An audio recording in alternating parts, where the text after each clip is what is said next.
Eu não vou beber hoje. Eu não vou usar substância hoje. Só hoje. Porque quando você pensa assim, daqui a 20 anos, já não vai fazer. É o hoje, é o agora. Essa é a lei moral. Jesus, ele ensinou isso todo o tempo. Olha aqui, você cometeu um erro. Você cometeu um adultério? Tá. Está no passado. Agora, não faz isso de novo. Quando? No futuro? Não, não faz agora. Amanhã, se eu cair. Não, amanhã você pensa. A cada dia basta o seu mal. Pensai no problema de agora. Cada dia basta o seu mal. Olha as aves do céu, olha os lírios do campo, olha os pássaros, olha os lobos, as serpentes. Todo mundo Deus provê e eles só vivem a vida no seu melhor sentido, cuidando daquele momento. Então eu vou viver sem provisão. Não foi isso, é outra questão. Ele está ensinando a cada dia cuidar do seu problema. Então Santo Agostinho fala assim, olha só, você tem muitos defeitos enormes, vai consertar todos? Não, conserta um dia de defeito. Não, mas há 30 anos atrás eu cometi uma gravíssima traição. Mas já foi há 30 anos atrás. Não é aí que você vai resolver o seu problema moral, a sua perfeição moral. Você vai resolver sua perfeição moral consertando o que você fez só naquele dia. E em um dia você errou pouco, eu acho, né? Eu erro muito num dia só, mas dá para lembrar num dia só. Então, conserta um dia. E no dia seguinte, você acerta só aquele pedacinho. Mas eu quero ser um espírito superior. Vai. Mas você vai ser um espírito superior, hoje é dia 2 de dezembro. No dia 3 de dezembro, você vai ser um espírito superior ao que você fez no dia 2. Dia 3, você é superior ao dia 2. E no dia 4, você vai ser um espírito superior ao que você foi no dia 3. A cada dia basta o mal. Você vai revisar o que você fez de errado num dia e vai consertar no dia seguinte. Mas eu tenho um grave defeito. Esse é outro grave defeito. Uma hora você, pela lei da natureza, você vai chegar lá. Mas sua preocupação vai ser só um dia.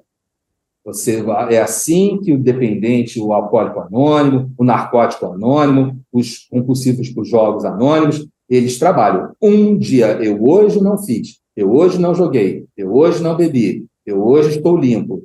É por um dia. Então, essa é a técnica do conhecimento de si mesmo.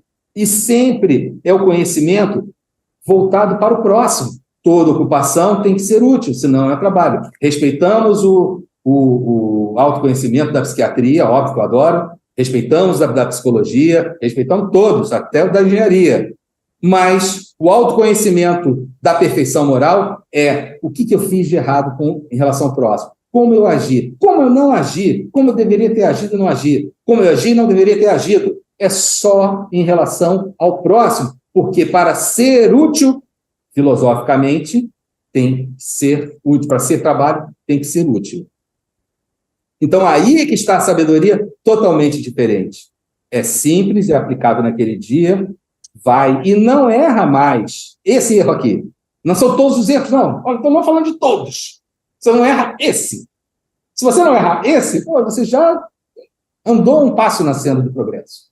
Não tornes a errar esse erro aqui que você cometeu agora. E aí você vai estar tudo bem, você vai estar perdoado. Porque o perdão de Deus é infinito. Vou aproveitar aqui e fazer um intervalo para saudar os membros do Grupo Espírita Rivail, como a Rose, está aí conversando. Tá? Um grande abraço. Peço desculpas aí ao Itamar Bispo, que eu não estou conseguindo ler direito aí suas questões, mas obrigado pela participação. Não esqueça de deixar um like, de curtir, de compartilhar. Bom? Muito bem, então vimos aqui a distribuição didática das leis morais. E vejam, continuando nesse sentido, Jesus, ele falava um dialeto chamado aramaico, mas Saint-Sault, que é já faleceu, um rabino, maior especialista em aramaico, ele, quando esteve no Brasil, ele explicou que existem vários dialetos do aramaico. O povo já não falava hebraico, fazia era tempo. Cada lugar tinha o seu aramaico. Uma língua extremamente pobre, extremamente pobre. Uma palavra para várias coisas. E, então, muita gente não entendia o que Jesus falava. Tá? Alguns que procuravam Jesus falavam línguas do grupo cananeu.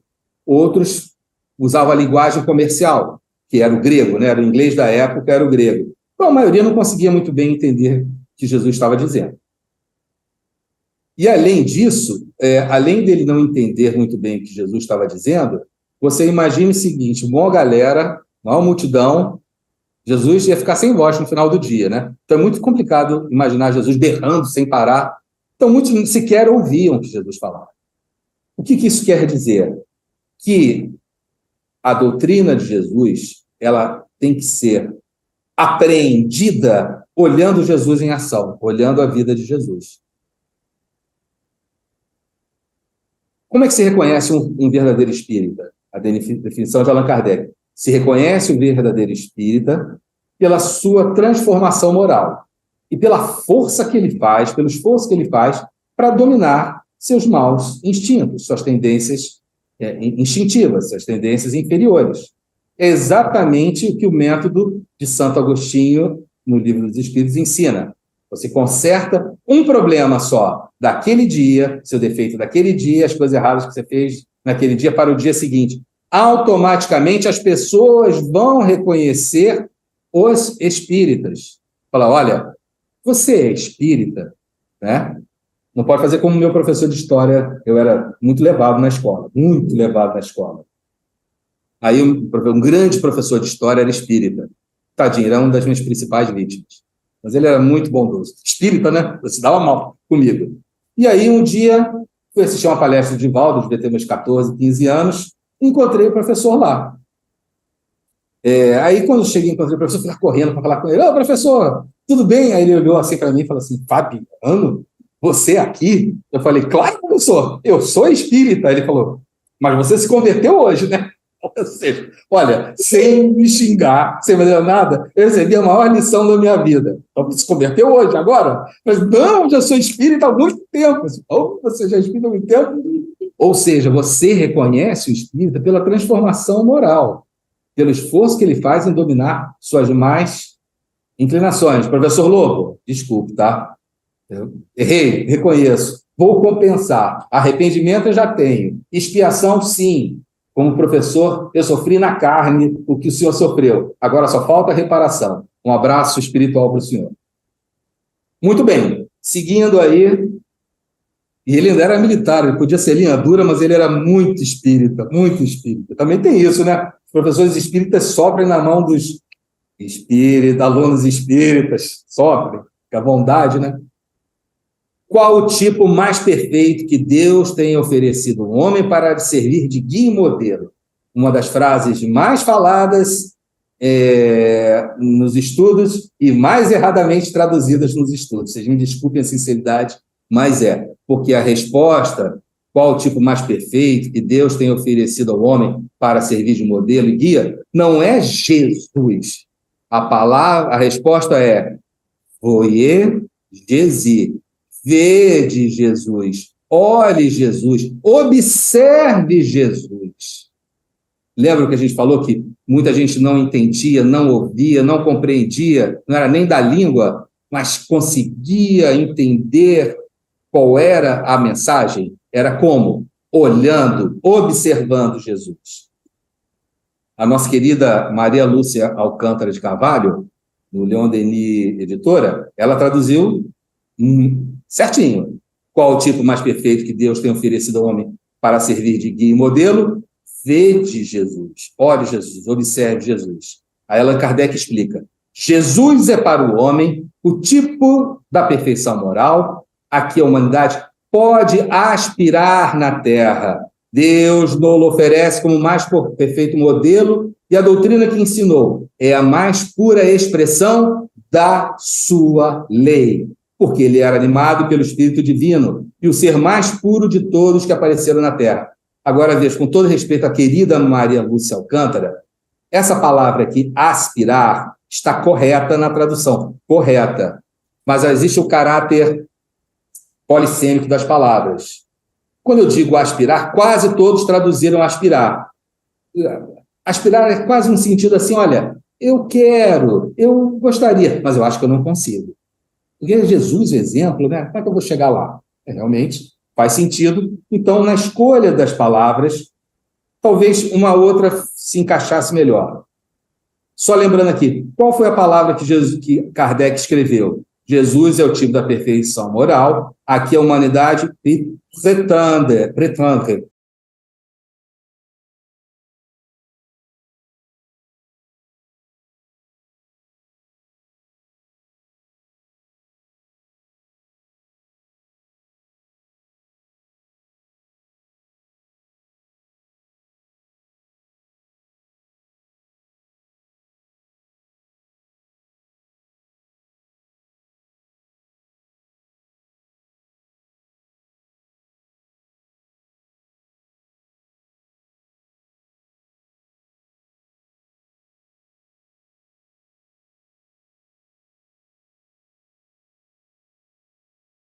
Pretender.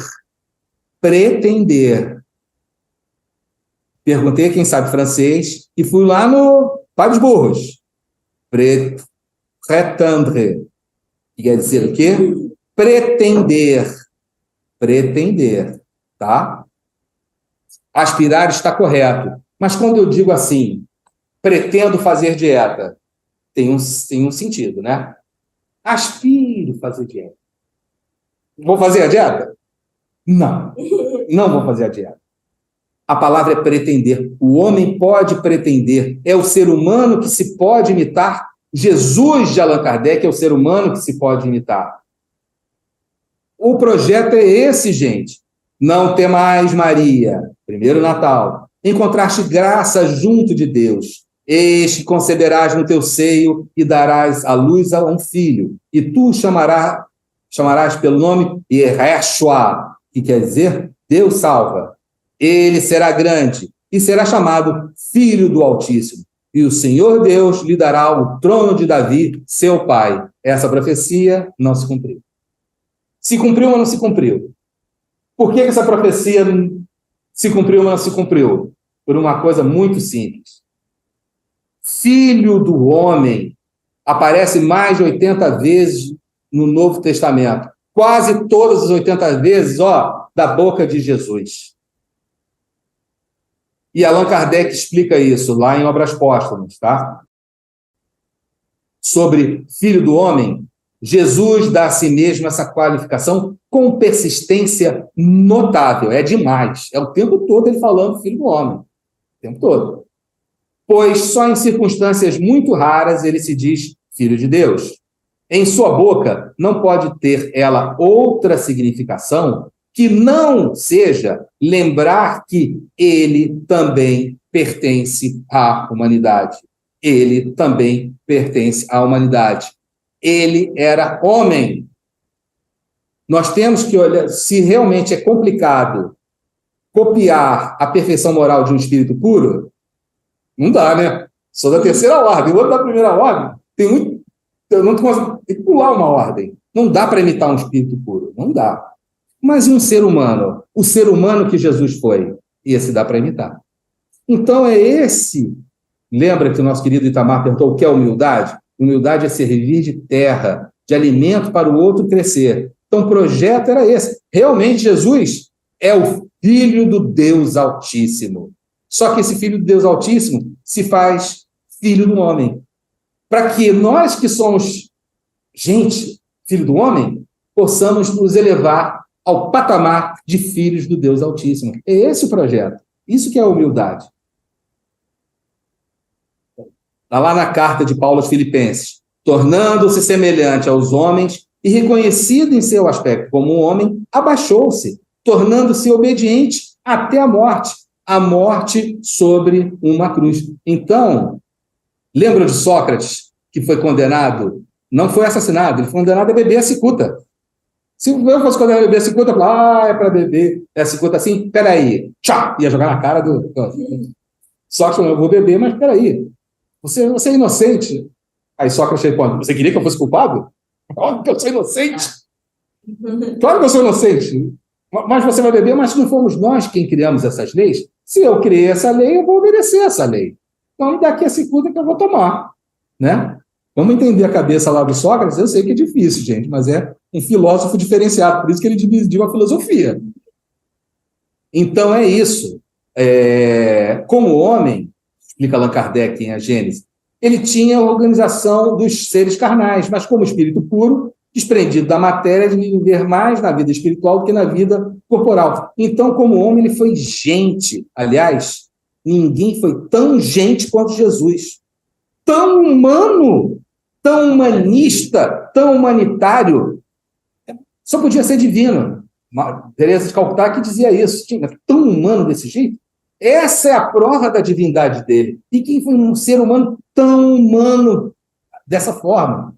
A humanidade de Jesus é que prova a sua superioridade. Aqui na Gênesis 15:65, Allan Kardec explica que o período da estada de Jesus na Terra são 2. Desde o nascimento, desde o momento da concepção até o nascimento, tudo passa em relação à sua mãe como as condições normais da vida.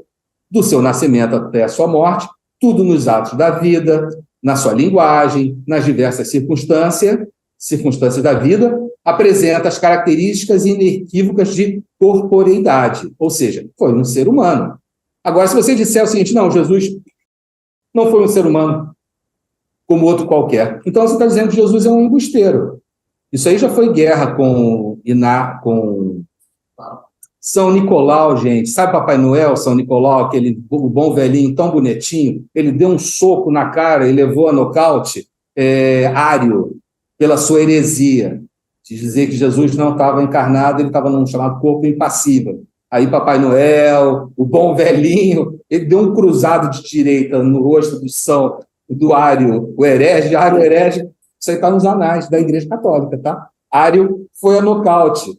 Então, o São Nicolau, isso aí já é guerra. Inácio de Antioquia já abria guerra contra essas ideias. E a essência do pensamento de Inácio de Antioquia era esse aqui. Aos fatos materiais vem se juntar considerações morais importantíssimas.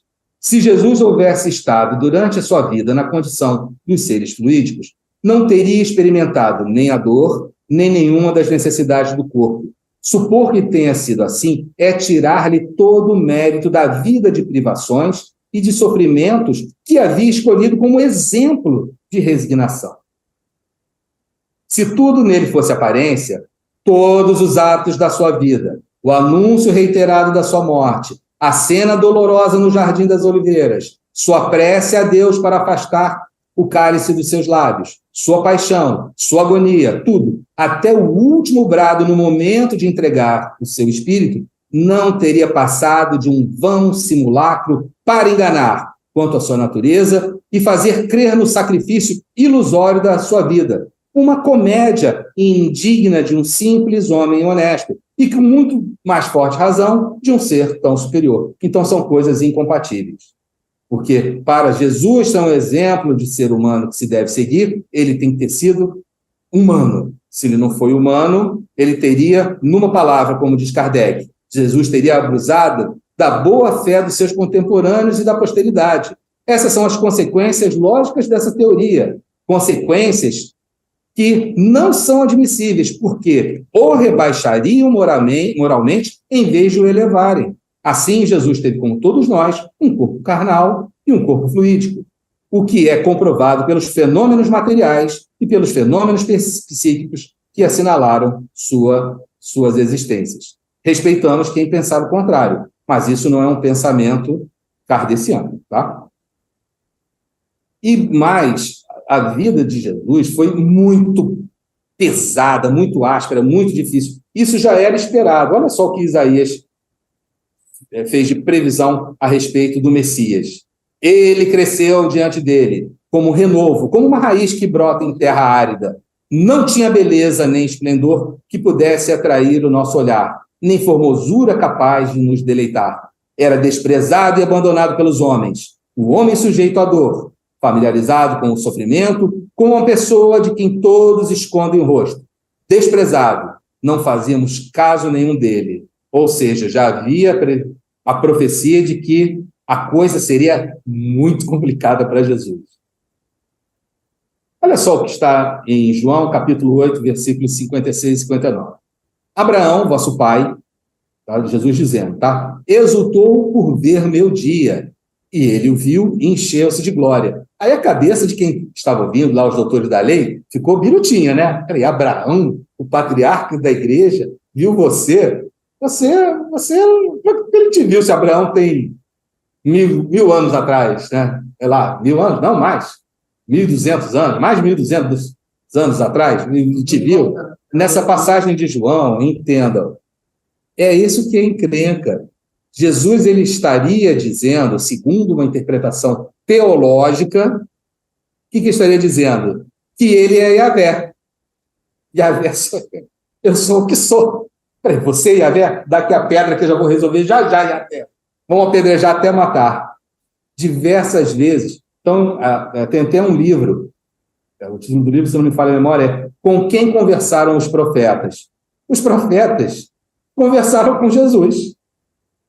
Onde aparece a voz de Abraão, etc., a voz do Senhor, etc., eles estão, na verdade, se comunicando com eu sou o que sou. Antes de Abraão, eu sou. E aí os doutores da lei disseram assim, disseram-lhe então os judeus, não tens ainda 50 anos e viste Abraão? Abraão, você não... Vejam, Jesus ele foi confundido com um homem de 50 anos de idade. Eu estou com quase 60, tá? Mas uma pessoa de 50 anos, entre 30 e 40 anos, ela é bem jovem. Qual é a definição de velho? Velho é todo aquele que tem 10 anos a mais do que eu. Quando eu tinha 40, velho era quem tinha 50. Quando eu cheguei aos 50, velho era quem tivesse 60. Agora que estou chegando aos 60, para mim é quem tivesse 70. Quando eu chegar aos 70, vai ser quem tiver 80. Quando chegar aos 100, velho é quem tiver 110. Tá? Mas, de qualquer maneira, para um jovem entre 38 e 40 anos de idade, ser confundido com um homem de 50, a aparência de Jesus estava envelhecida. Porque a vida foi brava para ele. E Jesus lhe disse, em verdade vos digo, antes de Abraão, eu sou, Yahvé. E apanharam pedras para atirar em Jesus. Então, a encrenca é essa.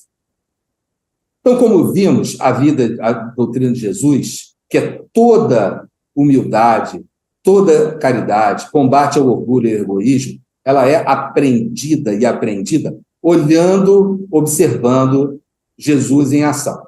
Inclusive essa questão de usufruir o prazer de viver com intensidade, por pior que sejam as condições da vida. Aí alguém vai dizer, tá vendo? Eu falei, Jesus foi para a Grécia e estudou estoicismo, porque isso é um pensamento do estoicismo. Gente, a sabedoria ela é comum, né? Não existe uma sabedoria do norte, do sul, uma sabedoria do leste ou oeste. Ou é sabedoria ou não é. E se ela é sábia, ela tem que ser igual para todos. Mas a diferença eu mostrei para vocês. É ali pegar o DRT. Uma coisa é ser sábio, né? Sem pegar o DRT todo dia. Acordando às 5 da manhã para pegar o DRT. Outra coisa é ser sábio, acordando às 5 da manhã para pegar o DRT. Então, da vida de Jesus, foi muito áspera, muito difícil. Mas a reação foi de intensa felicidade, porque os espíritos puros gozam de uma felicidade imperturbável, inalterável, não sei francês, tá? Inclusive, até a questão da Galileia, a gente pensa assim, o mar da Galileia, que beleza, vida boa. As condições eram muito complicadas. Começa o seguinte, Jesus era de Nazaré. Ser de Nazaré existem até mais ou menos 2020 Aconteceram lá no Estado de Israel muitas expedições arqueológicas em Nazaré e nas cidades adjacentes, em 2020 e 2021. Foi publicado um livro sobre essas escavações arqueológicas, um livro em inglês, e na escola André Chevitarese de Ciências de Cristianismos Originários, ele estudou com a gente esse livro, mostrou as escavações arqueológicas. Nazaré é uma cidade paupérrima. Cidade é considerado quem tem alguma rua de terra ou de pedra, alguma coisa, e as vilas e as casinhas ao redor. Nazaré não tinha rua, era uma cidade sem ruas. Então, era menos do que uma cidade, era um nada. Quantas pessoas comportariam na cidade? Não daria para passar de 400, 500 pessoas. Não se achou granito, não se achou mármore, não se achou metal. As ferramentas seriam de pedra calcária e não tem nada, nenhuma escritura, nenhuma escavação escrita. Ou seja, é uma região pobre de pessoas, à luz da ciência arqueológica, pobre de pessoas iletradas, ignorantes e analfabetas. Então, ser de Nazaré era um motivo de péssima reputação. Então, nosso mestre já começa com uma péssima reputação, porque ele era de Nazaré. E de Nazaré, o que se dizia, o que pode vir bom de Nazaré? E a resposta já está na pergunta. Nada podia vir de Nazaré. Vejam, quando é relatado que Jesus ele é preso na cruz e se coloca ali o títulos, que é uma tábua, com a lei que ele havia transgredido, qual foi a transgressão? Ele estava se dizendo rei dos judeus. E aí, o relato evangélico é que estaria escrito assim, Jesus Nazareno, ou Jesus de Nazaré, o rei dos judeus. E os sacerdotes disseram, ei, tira esse troço aí. Não bota que ele era o rei dos judeus. Coloca que ele dizia ser o rei dos judeus. E aí Pilatos teria falado, segundo o Novo Testamento. O que eu escrevi é isso que vai estar. Por quê? Dizer que um nazareno era o rei dos judeus era um motivo de enorme ofensa ao povo judeu. Tanto que, em João 1,45, Filipe conta para Natanael que encontrou o Messias. E diz que o Messias era Jesus de Nazaré, que era o filho de José. E aí, Natanael pergunta para Filipe, de Nazaré? Mas o que pode vir de bom de Nazaré? Então, ele já começa com uma má fama. Não tinha nenhum, tinha 2 discípulos. Um já achava que ele era ruim. Olha que beleza a vida de Jesus. Marcos, capítulo 5, família de Jesus. E voltou para casa. E, de novo, a multidão se apinhou de tal modo que ele não podia se alimentar. E quando os seus tomaram conhecimento disso, saíram para detê-lo porque diziam, seus é a família, tá? 4 homens, 2 ou 3 mulheres, fora a mãe. E aí falaram assim, olha, perdeu o espírito, que significa, enlouqueceu. Então, na sua própria família, segundo, inclusive, o apóstolo João, nem mesmo os irmãos acreditavam que ele era o Messias, acreditavam nele. Cá entre nós, hein, gente, olha só, Jesus era o mais velho, o arrimo da família. Com a morte de José, ele bancou todo o esquema lá, tá? Ou seja, além dele criar os irmãos, dele ser a pessoa mais importante da família, a família ainda agia assim para com ele. Cá entre nós, hein? E a mensagem é justamente essa. Nas piores condições que a vida te oferecer, mesmo assim, seja feliz, seja alegre, seja bom, faça o bem, viva com prazer, usufrua o prazer de viver. Pelo que, segundo Allan Kardec, o Evangelho 14, item 7, pelo que concerne seus irmãos, sabe-se que não o estimavam, espíritos pouco adiantados, não lhe compreendiam a missão. Tinham ele, por excêntrico, e tinham por excêntrico o seu proceder, e seus ensinamentos não o tocavam, tanto que nenhum deles o seguiu como discípulo. Dir-se-ia mesmo que partilhava até certo ponto das prevenções de seus inimigos. Como o que é fato, em suma, é que o acolhiam mais como um estranho do que como um irmão. Quando comparecia à família, São João dizia positivamente que eles não lhe davam crédito. os discípulos, né, os apóstolos, a gente fala assim, mas, poxa, Jesus, ele escolheu assim, qual time que Jesus usou? Temos lá Buda, Krishna, Gandhi, na ponta direita, Maomé, Confúcio e Sócrates, e no ataque, Aristóteles e Platão. Não, gente, não. A análise psiquiátrica que o Augusto Cury faz da personalidade dos discípulos baseado no Novo Testamento era que os discípulos seriam aprovados por uma equipe de seleção. Sabe os psicólogos que fazem seleção das equipes, dos times? Todos seriam reprovados. Analisando a parte psiquiátrica dos discípulos, Augusto Cury diz o seguinte: os discípulos eram vítimas de características doentias de sua personalidade.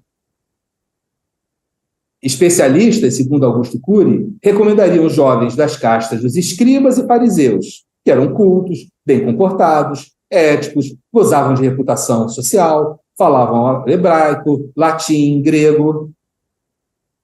Mas ele não, Jesus escolheu jovens indisciplinados, incultos, rudes, agressivos, ansiosos e intolerantes. Isso é uma análise psiquiátrica. Gente, mas e o humor de Jesus? Ele chamava o João e André, não, o irmão do João e Tiago, de filhos do trovão. Tu imagina como eles não aprontavam para serem chamados de filhos do trovão. Quer ver uma outra coisa de humor? Humor no sentido mais elevado que se pode ter? Os zelotas, eles eram radicais, eles eram inimigos de quem se associava aos dominadores romanos. E eles tinham um compromisso de, na multidão, esfaquear todos os judeus que fossem funcionários públicos romanos. E aí Jesus coloca sentados como amigos, irmãos e discípulos, um zelota, Simão Zelota, ao lado de um publicano, Mateus Levi, como amigo e irmãos. Então vejam como as condições adversas da vida, ainda assim, é para viver cada dia com um intenso prazer, uma intensa felicidade. Mas por que então Jesus teria escolhido tão mal? Vejam, ele não escolheu só 12 mal. A gente já fez um estudo no nosso grupo sobre as diversas equipes de Jesus. Jesus teve equipe dos 2, equipe dos 3, equipe dos 12, equipe dos 70, equipe dos 72, equipe das mulheres, equipe e os 500. Então, vejam, Jesus, embora fosse totalmente autossuficiente, é uma lição para se aprender vendo o homem em ação. Sempre trabalhou em equipe, formando equipes, preparando equipes, dinamizando equipes. No início, como figura central, depois, ao lado, e, finalmente, à distância. Mas sempre em equipe. Ele precisava de equipe? Nem um pouco. Ele ia botar a bola debaixo do braço, driblar todo mundo e fazer o gol sozinho. Mas ele, olhando Jesus em ação, nós vemos a importância de se trabalhar em equipe. Foram 2, 3, 12, 70, 72, 500, fora as mulheres que são pouco estudadas, a gente consegue escavar arqueologicamente dentro da Bíblia a equipe das mulheres. Tá? Mas sempre escolhendo assim, vamos dizer, são umas escolhas, digamos, que os psicólogos, na hora de selecionar para a empresa, não iriam concordar muito com a escolha de Jesus. Mas por que ele escolhe tão mal? Porque essa é uma grande questão. Né? Primeira questão. Olha aqui, lá na filosofia, Epiteto, que é um estoico, disse assim: é impossível para um homem aprender aquilo que ele acha que já sabe. Lá no século XIX, o grande fisiologista, matemático e médico Claude Bernard dizia: aquilo que a gente julga já saber é exatamente o que nos impede de aprender. Então, o que acontece? Jesus, ele prefere pegar um diamante bruto e trabalhar esse diamante bruto. É muito melhor do que você pegar um diamante já lapidado, só que está mal lapidado, está com defeito. Vai ser complicado fazer aquele diamante que está mal lapidado, está defeituoso, não ficou puro, fazer ele ficar bonito numa joia. É muito melhor pegar a pedra bruta e ele lapidar. Esse é o primeiro motivo. E o segundo motivo, é impossível para o homem aprender aquilo que ele acha que ele já sabe. Essas pessoas tinham avidez, permeabilidade, estavam ávidos por aprender aquela mensagem que Jesus estava ensinando. Os doutores da lei eram sábios, é como Augusto Cury, a Rose Ribas diz que não passariam no RH da empresa, sem dúvida. É como Augusto Cury disse, eles eram psiquiatricamente doentes, ele mostra, na análise que ele faz, onde está a doença mental psiquiátrica desses discípulos. Mas eles estavam completamente ávidos por aprender. E os doutores da lei, impermeáveis. É uma capa de chuva, a água não passa, não entra. Por isso Jesus diz para eles, olha, as meretrizes e os publicanos estão muito na frente de vocês no reino dos céus. Bom, mas os outros já tinham conquistas morais, e os outros não. Só que é a lenda, a parábola da tartaruga e da lebre. A tartaruga é mais lenta, mas ela ganha a corrida. Ela queria ganhar a corrida. Então é isso. Os outros estavam moralmente mais atrasados, mas estavam ávidos, assim, loucos para receberem aquele conhecimento. E os doutores da lei julgavam já saber e não tinham mais nada para aprender. E para trabalhar essa pedra bruta, qual foi a ferramenta que Jesus usou e que é a que a gente olha e vai conseguir aplicar também? Ele tem que ser um modelo que a gente pode imitar. Então, o que eu posso fazer para imitar Jesus e pegar esse monte de pedra bruta e trabalhar, ou se eu sou uma pedra bruta, e colocar à disposição, né, para ser lapidado, que é o mais provável, tá? Inteligência social, formação de vínculos, cultivar uma extensa rede de amizades, estimulando, costurando relacionamentos muito produtivos. Vejam, a gente tem assim uma lembrança que ninguém tem maior prova de amor do que doar a vida pelos seus irmãos. Tinha até uma música da década de 70 que recitava esse trecho do Novo Testamento. Prova de amor maior não há do que doar a vida pelos seus irmãos. Não é assim.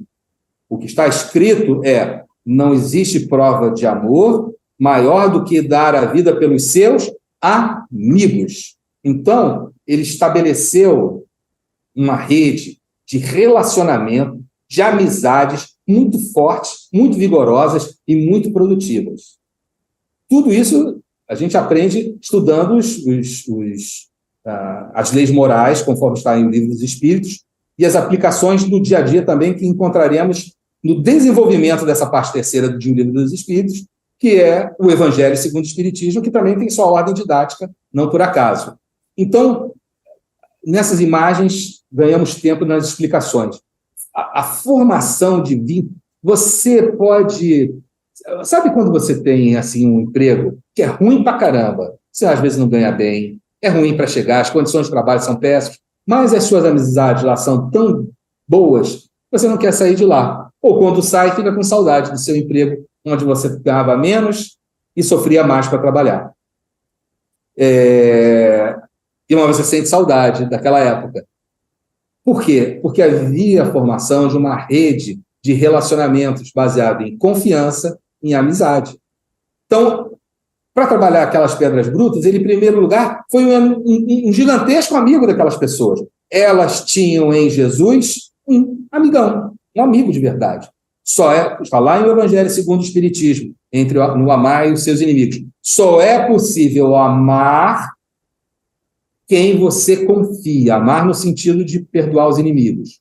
Se você não confia no seu inimigo, você não vai conseguir amar como você ama o seu amigo, porque para o amor existe um pressuposto, a confiança. Se você não confia na pessoa, o amor não vai ser igual. Então, entenda, filosofia espírita, amar aos inimigos significa nunca se vingar por palavras, com calúnias, com difamações, com mentiras, nunca se vingar por pensamentos, orar pelo seu inimigo, ficar feliz quando ele ficar bem, ficar triste quando ele ficar mal, e nunca colocar obstáculo à reconciliação. Isso que é amar ao inimigo. Agora, em relação ao coração, ele vai seguir a lei de assimilação e repulsão dos fluidos. É preciso haver confiança para que haja amizade. Então, olhando Jesus em ação, o que aprendemos é lei de igualdade, lei de sociedade, aprendemos as leis morais. Confiança, ele fez com que todas as pessoas confiassem nele. E você confia naquele que nunca te trai a amizade. Ele foi traído total, geral, o tempo todo, sem parar. Mas nunca traiu ninguém. Então, aquela pessoa que cometeu a traição e depois ainda goza da amizade de Jesus, ele ali se transforma num soldado daqueles que nada vai tirar do fronte de batalha. Então, ele trabalhou aquelas pedras brutas através da inteligência social, com ferramentas da inteligência social que nós podemos imitar, tá? E qual é a outra ferramenta? Olha só o que está em Mateus 11, 19.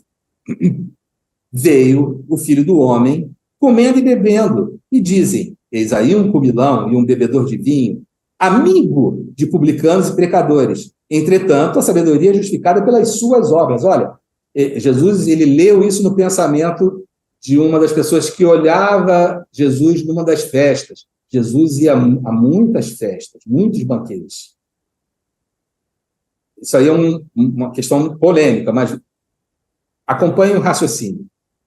Jesus era um bom judeu? Excelente, dos melhores. Era rabi? Sim. Ele era um bom rabi? Excelente, tem que ser dos melhores. É inadmissível um rabi do tempo de Jesus não saber cantar e não saber dançar. Não saber cantar. O expositor está dizendo que Jesus dançava. Eu não estou dizendo. Isso aí é uma reflexão. Uma reflexão. Cantar, eu estou dizendo, as citações da Torá, seja da Torá oral, seja da Torá escrita, eram cantadas. Deixa eu contar até uma coisa para vocês. Se fala muito que nos primeiros anos, nas primeiras décadas, o que circulou sobre Jesus era a tradição oral, era o que era contado de boca em boca. Os estudiosos de grafia, do grego, de como se juntam determinadas letras, eles encontram uma musicalidade que fala, olha, essa tradição ela não veio escrita, ela veio pela oralidade, pela forma como as palavras são colocadas. E outra coisa, a forma como elas são colocadas não torna impossível que elas não tenham sido transmitidas oralmente através de músicas. Lá no Novo Testamento, em Lucas, tem o cântico de Simeão, não é isso? Tem dois cânticos, eu acho que tem o cântico de Maria e o cântico de Simeão. Um cântico inserido é da tradição da cristandade antiga, mas é da tradição do judaísmo.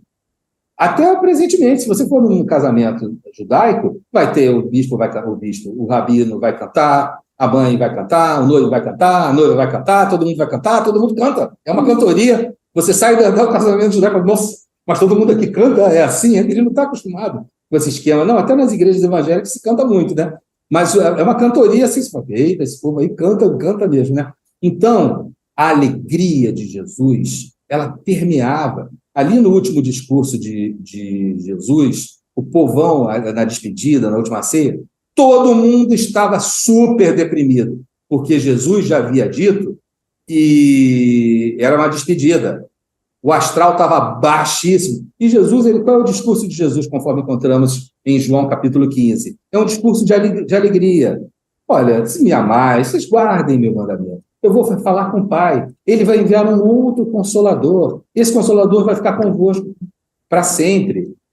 E ele vai dizendo, tem um discurso altamente alegre, altamente positivo. E ele ainda diz assim, tenho-vos dito essas palavras para que a minha alegria esteja em vós e a vossa alegria seja completa. A preocupação de Jesus é que os discípulos não conseguiam ser tão alegres quanto ele. E ele queria que os discípulos aprendessem a ser alegres como ele era. E vejam, faz todo sentido. Se ele é um tipo de ser humano que a gente tem que imitar, com uma mensagem tão alegre, tão otimista, tão positiva, tão para cima, poxa, como é que eu vou ver um cara lá todo tristão, deprimido, chorando? Não faz sentido. Não faz sentido nenhum. Como é que ele vem com o discurso? Veja, o discurso é bem-aventurados os pobres de espírito. Bem-aventurados quer dizer o quê? Afortunados. Afortunados.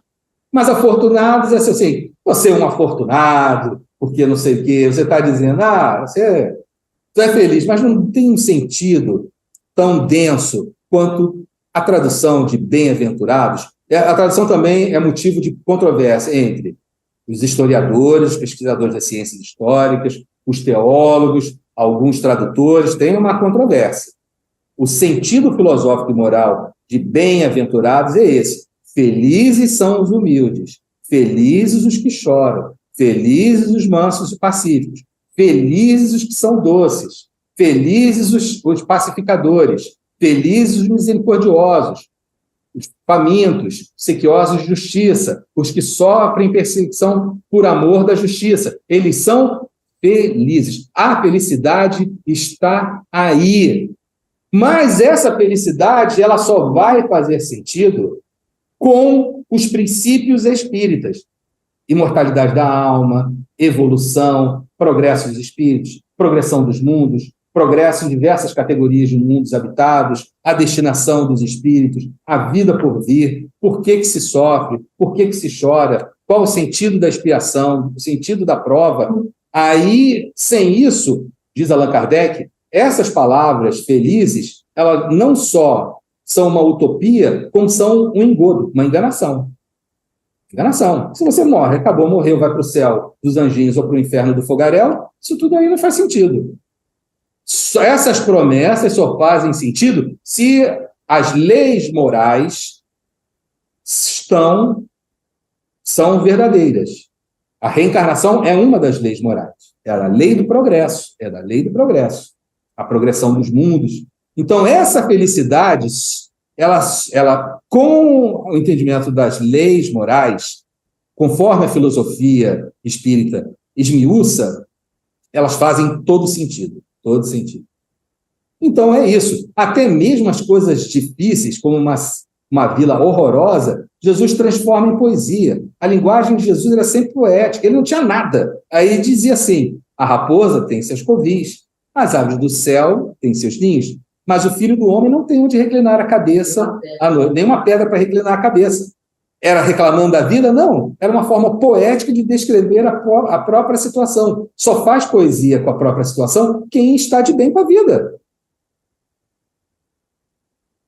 Bom, então mais alguns minutinhos sobre o primeiro Natal. Isso aqui é para mostrar Daniel na cova dos leões. E Daniel, ele é visitado pelo anjo Gabriel. É muito importante, não vamos entrar nesse assunto aqui, mas diferenciar.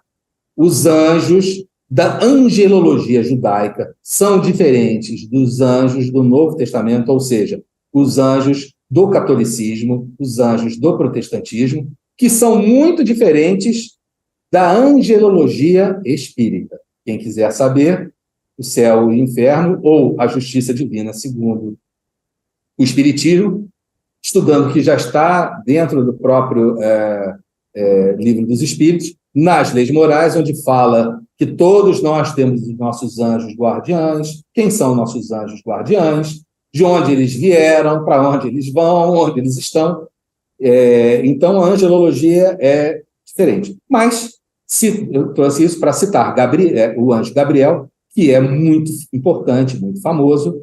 Ele aparece para Zacarias, o pai de João Batista, marido de Isabel, que era idosa, não sabemos a idade, mas era atribuído que ela nunca teve filho, então ela seria estéril. Ele era um sacerdote, então os sacerdotes eram divididos nos sacerdotes principais, nos levitas, e haviam diversas categorias sacerdotais no templo. Eu sei que o bode, uma vez por ano, no dia do grande perdão, recebia todos os pecados de Jerusalém, eles eram colocados sobre o bode, e o bode era mandado para morrer e assim lá iam embora os pecados do povão.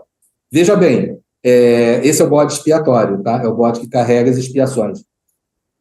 Quando Jesus fala para Pedro, tu és Pedro a pedra, tudo que ligares na terra será ligado no céu. Quem tinha o poder de ligar no céu o que era ligado na terra? Os sacerdotes, os fariseus, principalmente os principais sacerdotes. E fariseus também, que fossem sacerdotes. Tudo que ligares na terra será ligado no céu. Então, o que Jesus estava dizendo? Sabe o que os sacerdotes dizem que tem poder para fazer? A autoridade é igual. Você tem a mesma autoridade que os fariseus e os sacerdotes. Ou seja, para as comunidades judaicas, tinha que olhar Pedro como eles estavam olhando lá os sacerdotes, tá? No templo. Oi? Heresia das boas, mas Jesus não estava muito preocupado com isso, não, né? Então, tinham lá diversas classes sacerdotais. Isso aqui é só para ter uma visão geral. Tinha o clero, o super sacerdote, que era o comandante do templo, diversas categorias de sacerdotes, eram 7.200 repartidos em 24 seções, havia os levitas, várias atribuições. Esse é um outro estudo, só que para ter uma noção da complexidade. E Zacarias ainda tinha o grande sinédrio, que era a Corte Suprema Judaica, que se reunia também. Aqui são imagens da cidade de Jerusalém. Essa esquete de Jerusalém, eu acho que está na própria cidade de Jerusalém, que mostra bem a confusão. Que esse é o pátio dos gentios, que aqui ficavam os gentios, os cambistas. Para comercializar as coisas, fazer os sacrifícios, era preciso a moeda que só circulava no templo, era o dinheiro do templo. Aí vinha vinha judeu da Grécia, vinha judeu do Egito. Esse dinheiro não era aceito no templo. Então tinha que acontecer o quê? O câmbio. Vinha com o dinheiro do Egito, trocava pelo dinheiro do templo. Aí você poderia fazer os sacrifícios aqui. Esse é o pátio das mulheres. O pátio dos gentios era muito grande, igual Maracanã, tá? E ele era inferior à religião judaica, por isso que tinha que subir degraus. Aí entrava no pátio das mulheres, que também tinha que subir degraus para entrar no pátio dos homens, porque as mulheres são inferiores aos homens. E aqui tinham os sacrifícios, mais à frente o pátio dos sacerdotes, que também era acima dos homens, e aqui o lugar santo. Então, o anjo Gabriel aparece para Zacarias. O que James apareceu do lado direito, Zacarias fica apavorado. Ele queria sair correndo, porque a angelologia judaica era diferente. Os anjos vinham para cumprir a vontade de Yahvé, e Yahvé era o Deus dos exércitos. Quando aparecia um anjo, ia ser mortandade para tudo que é lado. Nem as mulheres, nem as crianças escapariam. Então, ver um anjo era a mesma coisa que ver a sentença de morte. Já era. Veio o anjo, quer dizer, mensageiro de Deus, ele vai aniquilar a gente. Aí esse anjo sempre fala, não se perturbe, não tenha medo, eu vim trazer boas notícias. A boa notícia era o nascimento de João Batista.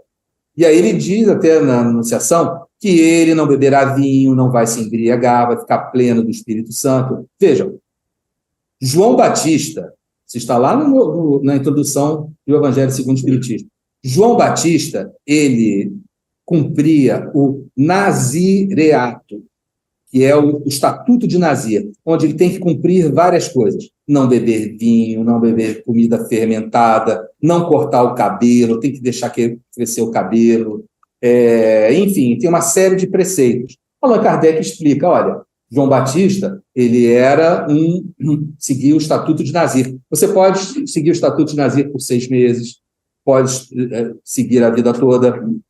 Sansão seguiu o estatuto de Nazir, que é uma aliança do judeu com Deus, uma aliança. Quando cortaram o cabelo de Sansão, ele achou, acabou minha aliança, eu perdi minhas forças. Quando o cabelo cresceu, ele voltou a seguir o estatuto de Nazir, o nazireato, ele voltou a ter aliança com Deus, aí ele teria pensado, minha força voltou. E aí botou para quebrar com os filhos de Deus, certo? Então, Allan Kardec explica, Jesus era nazareno porque era de Nazaré. João Batista era nazareno porque seguia o estatuto do nazireato. E ele diz assim, que João Batista vai caminhar com o poder de Elias, a fim de converter os corações aos pais e os filhos e os rebeldes à prudência dos justos. O que é isso? Educação. Converter o coração dos pais aos filhos. Educação. Educação moral dos filhos. Prudência dos justos. Educação do povo. Era um espírito que teria vínculos com a educação. Educação. E nasce, certo? Nasce lá João Batista, em toda aquela história da mudez. Isabel visita Maria. Só sobre as leis morais. Veja, é anunciada a vinda de Jesus, é anunciada a vinda de João Batista. No Evangelho, o sentido filosófico-moral dessas passagens se aplicam a todas as pessoas. O que nós aprendemos com as leis morais, conforme está no Evangelho? Os espíritos que nós recebemos como filhos, ou como netos, ou na nossa família, eles não são nossos, eles pertencem a Deus, porque nós somos filhos de Deus. A família, o que ela faz? É uma o princípio da lei moral não é o homem é um instrumento que Deus se utiliza para socorrer, auxiliar ao próprio homem. Então, quando recebemos na família um espírito, o que nós estamos fazendo? Nós estamos assumindo um compromisso com Deus. Deus entrega, fala, olha, ele é meu, você vai cuidar dele nessa encarnação, mas ele é meu filho. Você só entrega um filho para alguém que você vai confiar. Então, os pais, aprendemos assim no Evangelho segundo o Espiritismo, eles têm que olhar os filhos, ou os netos, ou os sobrinhos, enfim, entendeu o sentido de pais, né? Ele tem que olhar como um empréstimo que é feito para com Deus, é um compromisso com Deus. Deus delegou essa responsabilidade. Olha, o filho é meu e é você que vai cuidar dele. Mas eu vou pedir contas do cuidado que você teve com o meu filho. Esse filho é meu, não é teu. Você deu o corpo para ele, mas o filho é meu. Você vai prestar contas desse filho que é meu. Então, a mensagem é essa. Está sendo anunciado para Isabel e para Maria. Olha, você vai receber um espírito muito importante. Para todos os seres humanos, todos os espíritos que são recebidos são importantes. Não é importante como Jesus, mas para Deus, todos os filhos são iguais. Lei de igualdade. Então, essa tarefa também é de igual peso. Não basta olhar para Isabel e para Maria e falar, olha que coisa linda elas fizeram. Não, você também recebeu a mesma visita do anjo. E ele te falou, olha, Deus está mandando aí um espírito. É filho dele. João Batista e Jesus, filho de Deus, certo? Todos nós somos filhos de Deus. É filho do homem, é filho do rei. Você vai cuidar do filho do rei. Depois o rei vai pedir contas. Você vai ter que prestar contas ao rei desses filhos que ele mandou para você cuidar. Tá? Então, esse é o sentido filosófico-moral da passagem. Então, a anunciação para Maria, no sentido moral das leis morais, todos nós recebemos a anunciação. Todos nós estamos recebendo de Deus a tarefa de acolher e conduzir o filho dele, o filho do rei. É assim que tem que ser olhada a visita. Vejam, na teologia, os estudiosos de história, que por um acaso assistam, vão contestar, etc. Nosso objetivo não é entrar, repetimos, nas questões históricas, mas sim nos simbolismos e na filosofia moral que eles carregam. A rigor, não haveria nenhuma necessidade de fazer um censo com José, porque o censo era para cidadãos romanos. O censo que aconteceu, e não foi nem exatamente no mesmo período, era um censo de cidadãos romanos e censo em relação a quem pagava tributos para os romanos. Era esse o censo que se estabelecia. Então, há muitas questões teológicas em relação à viagem de José de Nazaré para Belém e Maria acompanhando, porque mesmo que fosse feito o censo, as mulheres não precisariam acompanhar, porque o censo era feito com os homens. Mas e a questão filosófica e moral? A questão filosófica são justamente a lei de sociedade, a lei de igualdade, a lei de justiça, amor e caridade. Qual o papel do marido? Acolher e proteger a família. E foi isso que ele fez. nesse simbolismo, José sai da sua cidade para um compromisso, sério ou não importa, mas a família foi junto com ele, porque a família precisa ficar unida. E ao homem é dado o dever de proteger sua família. Mas que machismo, gente! Olha o meu músculo e olha o músculo da minha esposa. Não quer que a minha esposa me defenda? Isso não faz o menor sentido. É só ver o meu bíceps e o bíceps dela. Mesmo que o bíceps dela fique maior no crossfit, ela não vai conseguir ter a mesma potência porque ela não tem testosterona. E a testosterona muda totalmente a configuração do osso e do músculo. Então, ao homem é dado a tarefa de proteger, acolher, defender. Então, a família precisa ficar unida.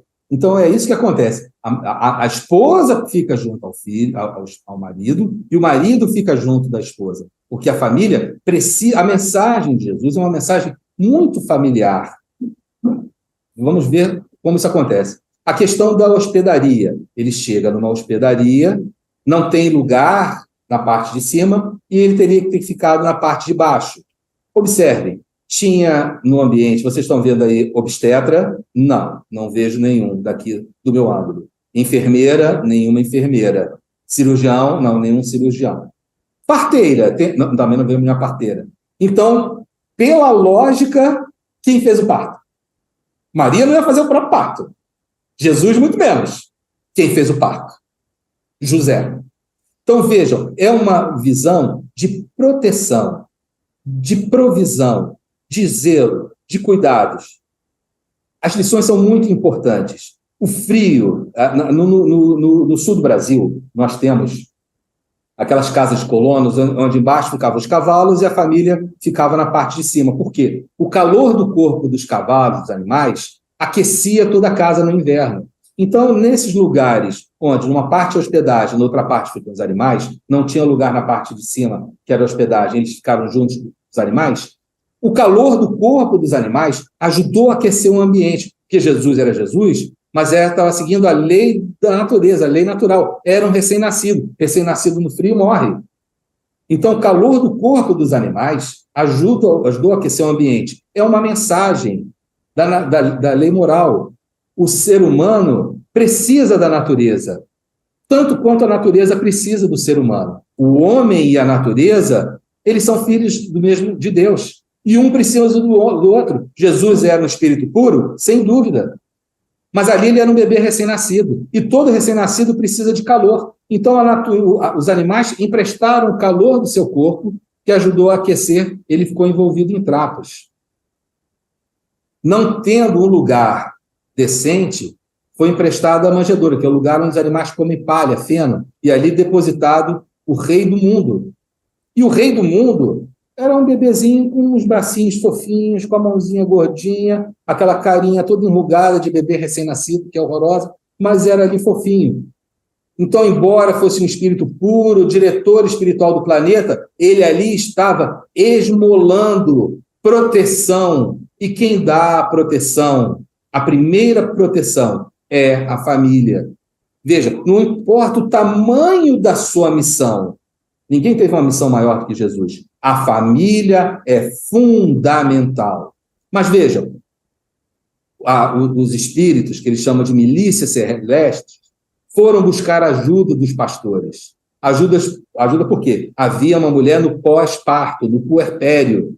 Havia um bebê recém-nascido, com necessidades de cuidados que todo recém-nascido tem. Gente, uma ovelha que nasce tem cuidados. Imagina um bebê recém-nascido. Vocês sabem disso. Então, eles foram pedir auxílio para esses pastores. Não importa o seu tamanho espiritual. É a lei de igualdade, a lei de sociedade, a lei de progresso. Jesus era o diretor espiritual do planeta, mas ele ali estava dependendo de outro ser humano. Não importa o seu tamanho, o ser humano precisa de outro ser humano para viver, para sobreviver, para estar bem. É a lei de sociedade. Então, no primeiro Natal, a lei moral, as leis morais são amplamente demonstradas. O ser humano é grande, mas a comunhão é necessária para que toda a sociedade progrida, evolua, para que haja liberdade.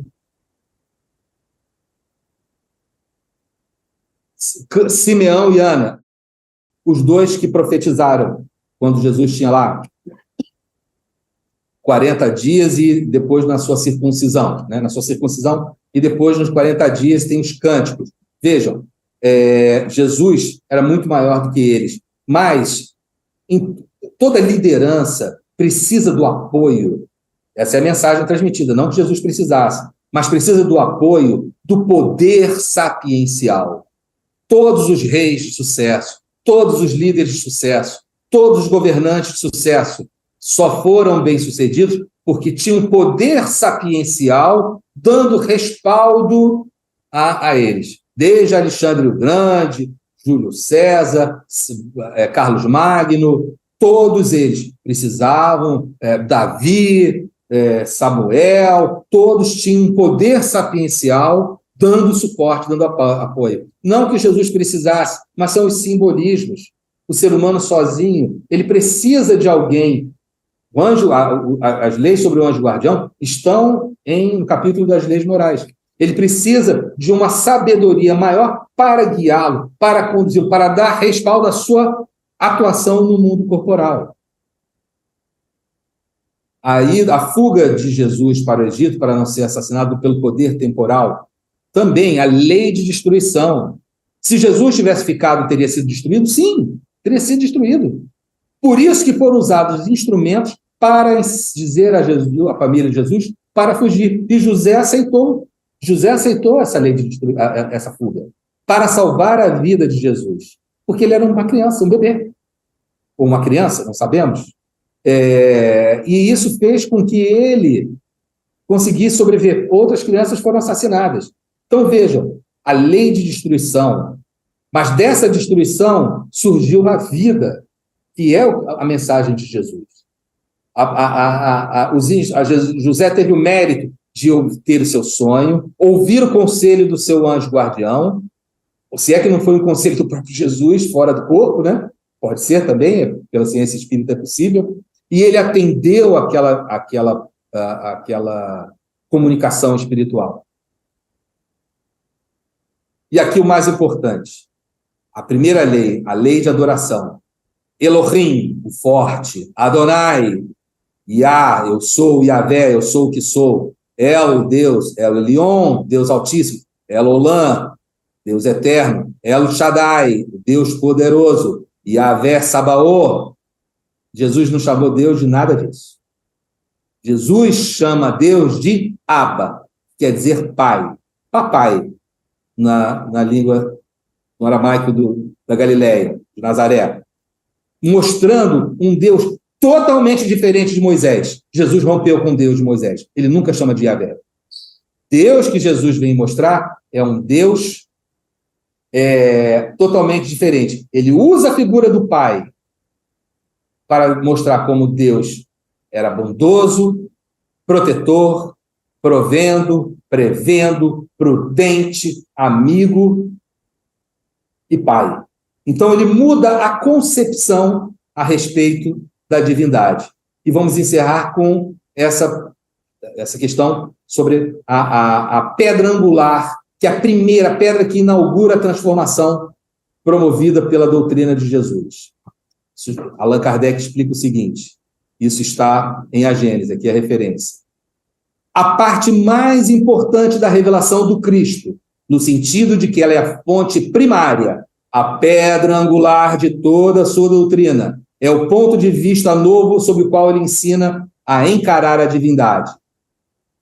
Ele não é mais o Deus terrível, ciumento e vingativo de Moisés, o Deus cruel e implacável, que rega a terra com sangue humano, que ordena o massacre e o extermínio dos povos, sem excetuar as mulheres, as crianças e os velhos. Pelo contrário, um parênteses, ele mandava expressamente dizer, não poupem nem as mulheres e as crianças, e que castiga aqueles que poupam as vítimas.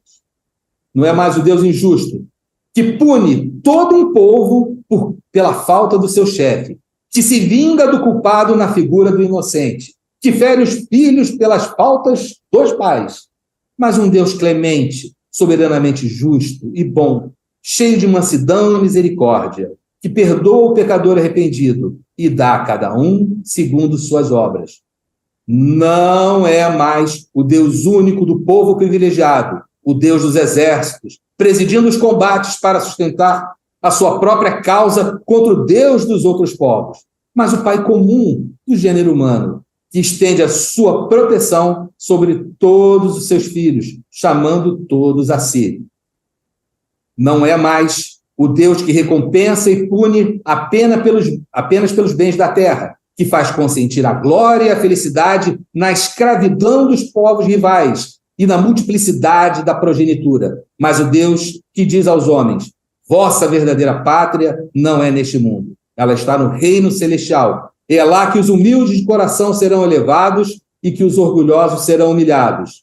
Não é mais o Deus que faz da vingança uma virtude e que ordena que se retribua olho por olho, dente por dente, mas o Deus de misericórdia que diz: perdoai as ofensas se quereis ser perdoados, fazei o bem em troca do mal, não façais aos outros o que não quereis que vos faça.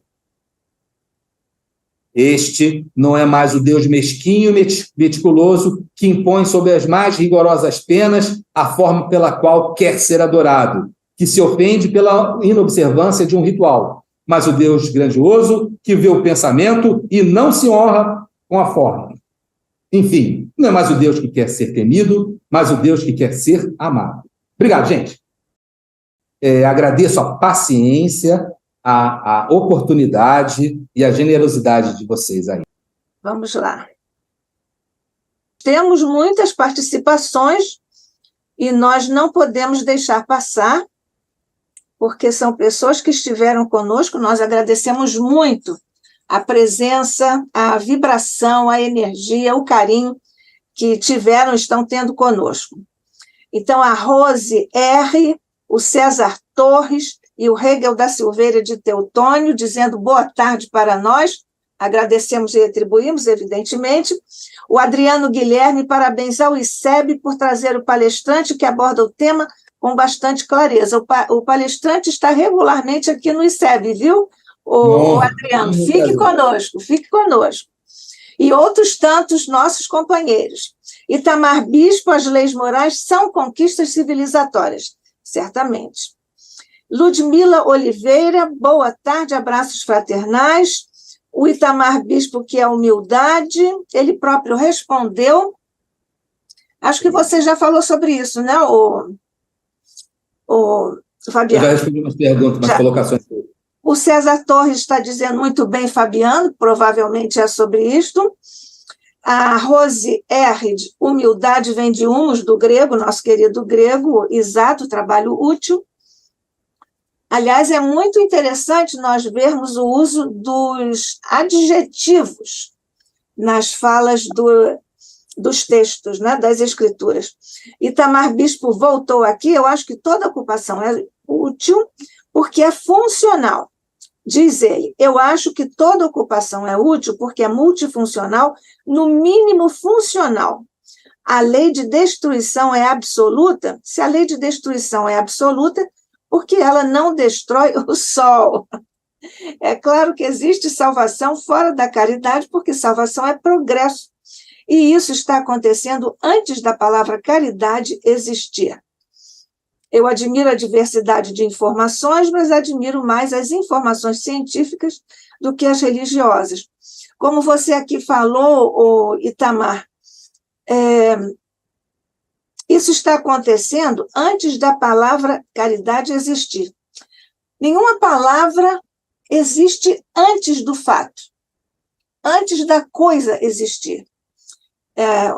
Em linguística, toda necessidade surgida a partir de alguma coisa, ou alguma ideia, ou algum fato que não é nomeado, então, os usuários do sistema linguístico precisam criar uma palavra para designar aquilo que ainda não está designado no sistema linguístico.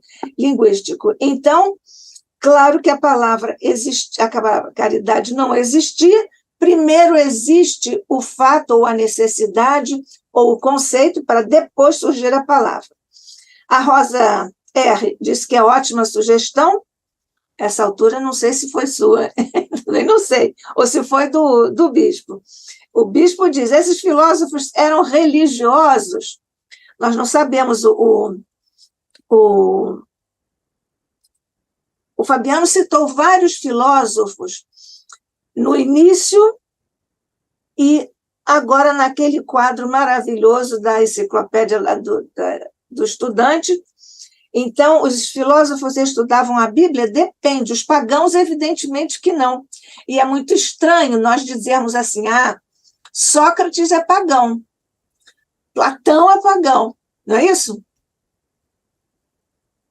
Olha, Sócrates acreditava no Deus Supremo. Em O Evangelho segundo o Espiritismo, Allan Kardec, na introdução, ele mostra como as ideias de Sócrates e Platão são precursoras do cristianismo e do espiritismo. Uma das coisas que Sócrates defendia, e Platão passa adiante, porque Sócrates nada escreveu, é na existência do Deus Supremo, um Deus acima dos outros. Então, ele já é um antecessor da ideia do Deus único, do Deus Supremo. E, além disso, a busca pelo bem, pelo belo e pela verdade. A verdade como sendo a busca por essa verdade, a busca pelo bem e pelo belo. O que a doutrina espírita faz é dizer o seguinte, olha, é muito bom a filosofia, melhor ainda é filosofar, mas para que haja um progresso definitivo, é preciso colocar em ação todos os conceitos morais. Como se coloca em ação? Só existe uma maneira, fazendo o bem, pensando o bem, querendo o bem, desejando o bem, a benevolência, a indulgência, que é ser doce, tirar a doçura, tirar o melhor de dentro de si, diante das imperfeições alheias do mundo, de tudo. E o perdão das ofensas. O perdão das ofensas é o per, que é a intensidade, donar, é doar com intensidade quando existe uma ofensa. Então, é um sentido todo moral, é uma caridade toda moral. E a caridade material, ela não anula a moral. As duas caridades têm que ser exercidas. O problema é quando, às vezes, quem não está ainda familiarizado com os princípios espíritas, acha que quando o espírita fala a caridade, está falando de doar, de fazer a sopa e entregar a sopa. O entregar a sopa é muito importante para quem está com fome e quer a sopa. Mas a caridade moral, essa caridade que vem dos sentimentos morais, essa é que é mais profunda e a mais complicada e difícil de praticar, né? Vamos voltar ao que... Sim. Ou não? Termine. Terminei. Vamos voltar, então, ao Itamar Bispo. Ele perguntou se os filósofos eram religiosos. Não, eles não eram religiosos, porque estavam antes de Cristo. Mas eles todos buscavam uma realidade última, uma coisa una, que tivesse dado origem a toda a criação. Nós hoje diríamos, com a aquiescência da ciência, os universos. Por isso, nós temos, por exemplo, nos pré-socráticos, eles buscavam esta causa para tudo que existia na physis, quer dizer, na realidade. Por isso que nós temos lá naquele quadro Anaxímenes, Anaximandro, mas nós temos também o Anaxágoras, professor de Sócrates, que foi talvez o único ou o primeiro homem a conceber uma causa imaterial para a divindade. Então, Sócrates, buscando essa realidade última que teria sido o elemento causante de toda a criação, ele buscou na ratio. Ele disse, o dom supremo para ele, Deus, seria a razão. O logos para os gregos era uma categoria absolutamente metafísica, transcendental, etc. Para Platão é o supremo bem. Para Aristóteles é o primeiro motor. E assim, o Itamar Bispo, lá vamos nós. Os espíritas... Uma coisinha. Viram? Por isso que eu peço à professora Nádia que abra um espaço na agenda dela, nos afazeres, para nos brindar com os estudos de filosofia. Eu acho assim que o ICEB perde muito quando você pega uma pessoa, digamos que você pegasse Zico, fala assim, Zico, você não vai ser mais o nosso camisa 10, vou te colocar aqui como presidente do Flamengo, em vez de jogar bola. Tudo bem, né? Uma coisa que nós gostaríamos, mas vai fazer falta em campo o Zico jogando. Então, eu acho que faz falta em campo não termos as aulas da professora Nádia, sobretudo nessas questões de filosofia, né, que são profundas, complexas, e quando alguém consegue mastigar, entregar já mastigadinha, é bem melhor, né? É muito bom, né? Foi bom agora. Obrigada, Fabiano, obrigada. A Rosière diz, Confissões, esse livro é sensacional, concordamos. O Itamar Bispo volta, diz, se existe um Deus todo-poderoso, um Deus do impossível, porque ele não fez a gente perfeito. Bom, acho que o Fabiano já explicou isso, né? Nos raciocínios todos elaborados, se existe um Deus absoluto, porque ele permite que o errado aconteça. O Itamar, o conceito de erro vai evoluindo à medida que a humanidade evolui. O que foi muito errado em outros tempos recuados, nós próprios consideramos o que era certo, o que era errado, nós hoje já mudamos, porque a escala de valores não é estática, ela é fluida, ela vai modificando à medida que nós evoluímos. O Itamar diz, Fabiano, obrigado pela consideração e respeito com que você me tratou. Tem um canal espírita que eu acessei, fiz várias perguntas, eles não sabiam responder e me excluíram. A Jesus também foi excluído, né, Fabiano? Depois eu aprendi que não existem verdades absolutas, eu passei a desconfiar de tudo, até de mim mesmo. Mas que radical, hein, Itamar? Não sabemos nada sobre Jesus, o que nós sabemos é muito pouco, quase nada. Um ser dele é inacessível para as nossas possibilidades evolutivas no momento atual. Até porque ele não escreveu nada o que sabemos e o que falaram, o que disseram que ele falou. Mas já foi suficiente, né? Porque tudo está sob a orientação dele no planeta. Então, o Itamar, professor Fabiano, depois que você morrer, será possível estudar sobre você através de alguém que conheceu você? Aí, Fabiano. Ô, Itamar, vamos deixar o Fabiano aqui quietinho, porque ele é muito importante para nós, viu? O César Torres, valeu, Fabiano. Itamar Bispo é igual a João de Deus. Aí faz aqui um outro comentário. A Rose R. não passariam no RH das empresas. Ela está se referindo à sua a tipologia psicanalítica que o grande Augusto Cury fez sobre os seguidores de Jesus, né? Sim. A prova de amor maior não há que doar a vida pelo irmão. Prova de amor maior não dá, exatamente.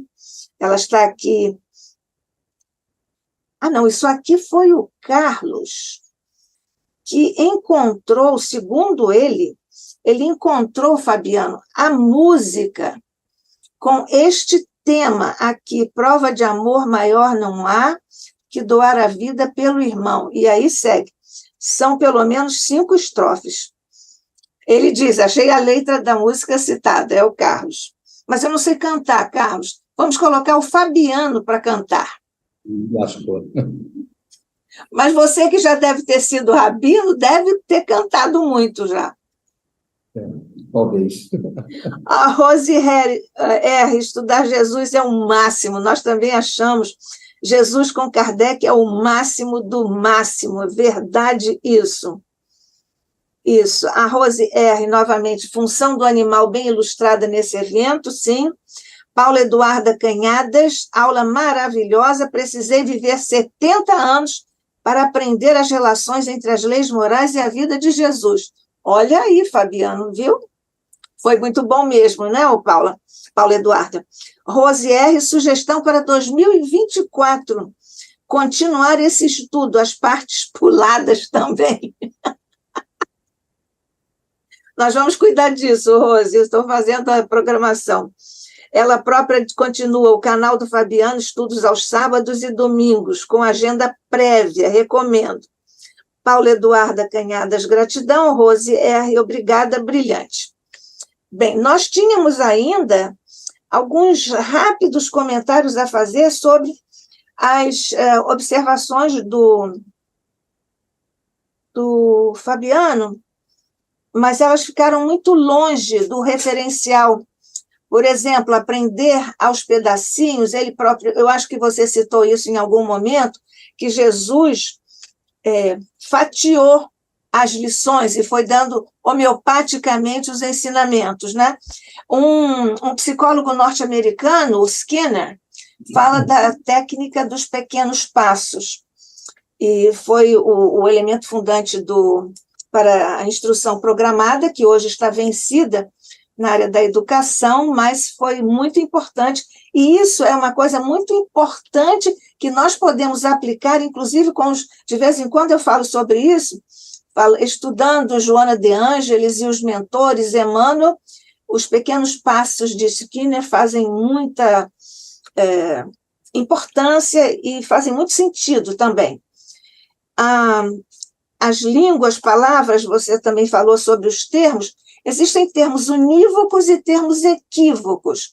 Os unívocos, de unis, têm só um significado. As palavras são geralmente as palavras que nós usamos para a ciência, porque não pode haver interpretação nem carga emocional em nenhuma palavra que esteja descrevendo, por exemplo, uma experiência de laboratório. O laboratório pode explodir, não é isso? E há outros termos que são equívocos, que são os termos, não porque eles sejam errados, mas é porque eles têm muitas facetas, muitas acepções. São termos mais ricos nesse sentido. Poderia dar aqui alguns exemplos, mas vamos em frente. Você citou, eu pensei nisso no Felipe, que disse em certo momento, mas como pode vir alguma coisa boa de Nazaré? Você colocou isso. Também o uso de sou, né? Porque Jesus, ao longo do Evangelho, nós podemos, não contei, mas há dezenas de vezes em que Jesus disse, eu sou a videira, eu sou o caminho, eu sou a verdade, eu sou isso, eu sou aquilo. É muito importante esse sou, do ponto de vista filosófico e teológico também. O trabalho de equipe, que você citou, lembrou muitíssimo adequadamente, e é uma questão que nós também aprendemos com os nossos mentores, principalmente nas obras de André Luiz, o trabalho de equipe fica muito explicitado. Os mentores têm sempre o relato, o contato com outros companheiros ali do grupo, cada qual com sua particularidade, sua especialidade. Modestamente, é o que nós estamos pensando fazer, estamos conseguindo fazer aqui no ICEB. O câmbio, você falou do câmbio, para encerrar, lá naquela passagem que é polêmica, quando Jesus foi lá e malbaratou tudo aquilo, dizendo que aquela era a casa do Senhor, que ali não poderia haver comércio, né? O câmbio era uma coisa muito injusta naquele ambiente, você sabe, Fabiano, disso, porque todos tinham que dar uma oferenda em um determinado momento. Naturalmente que os ricos davam oferendas, eram carneiros, mas os pobres davam pardais, que, aliás, era uma das fontes de proteína da alimentação dos judeus, que eram pobres, o povo era pobre, e eles, então, faziam só uma refeição por dia, e era o pardalzinho, de vez em quando, mas quando era hora de oferecer, eles levavam um pardal, ou levavam um outro, com muito sacrifício, um outro animal. A pessoa que estava fazendo o câmbio via, ou criava, imaginava defeito naquele animal.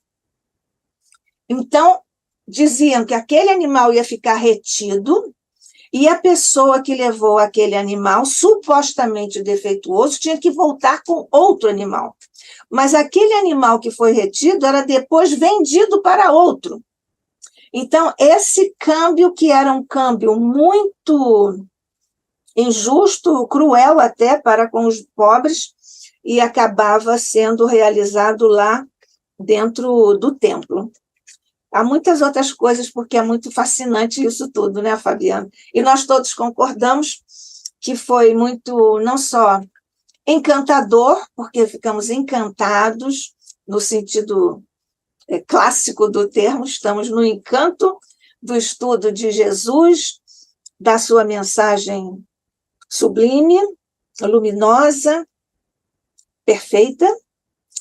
E o ICEB está, mais uma vez, agradecido a você, Fabiano Pereira Nunes, por nos trazer mais um estudo precioso aqui para o nosso querido Instituto. Que Jesus, que Maria, que os mentores queridos possam continuar a iluminar sua mente e seu coração, para que você continue na sua trajetória de dedicação ao estudo e a sua fidelidade ao Evangelho e à doutrina espírita, coisas preciosas aqui para o ICEB. Paz e luz para você. Nós queremos agradecer a todos os companheiros que estiveram conosco em ambos os planos de existência. E podemos encerrar, Fabiano? Sim, claro. Desejo à nossa presidente, ao Carlão e a toda a família ICEB um Natal muito maravilhoso, com a presença do aniversariante divino, muita união familiar, muito amor. Isso, e com este amor do Cristo, que tu, Jesus, continuas a verter por sobre nós, por sobre nossos projetos no bem, ainda que incipientes, por sobre a nossa trajetória, os nossos passos, as nossas mentes e corações. Rogamos-te também, Mestre, que faças descer os eflúvios de tuas consolações sublimadas por sobre todos os nossos irmãos que atravessam duras provas e expiações no planeta que tão amorosamente diriges. Que a tua paz e a tua luz, ó Mestre amado, permaneça conosco hoje e sempre, e que possamos continuar, vamos nos esforçar para continuar a merecer a tua proteção para os nossos esforços aqui no ICEB, visando dar-nos continuidade a esta obra do plano espiritual captada por Diolindo Amorim e com a presidência de honra de Jorge Andréa e de todos os nossos demais mentores queridos. A todos eles a nossa gratidão, a todos eles o nosso amor, o nosso carinho. Graças te damos, Jesus, Maria, anjos da nossa guarda, mentores queridos, sob a graça de nosso Pai. Assim seja.